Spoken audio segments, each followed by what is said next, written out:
faneho-kevitra ara-politika kosa tsy mieritreritra no amin'ny toeran'ny praiminisitra io no fanambarana sy ny faneho-kevitra nentin'ny minisitra Narsondra Fidimanana manoloana ny feo mandeha etsy sy eroa fa hapetraka amin'izany toerana maha praiminisitra izany ny tenany omaly no nanehoany izany faneho-kevitra izany ny fanamarihana nentina ihany koa no nahafantarana fa ny praiminisitra miperinasa amin'izao fotoana izao dia isan'ny praiminisitra nahavita be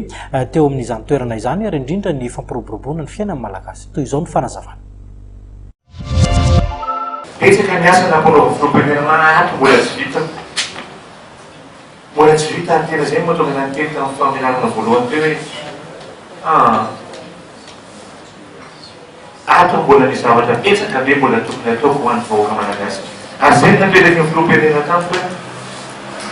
hoe reto dia mety izay nanatanterantsika azy pen'izany manoloa mbola tsy anatin'ny eritseritra mihitsy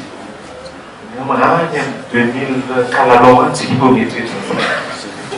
fa zao reo mbola alohantsika aloha ato fa betsaka ny nametrahany filoam-pirenena mbola tokony atao ato tsy manaratsy ny penina taloha fa nisan'ny penina fa tsara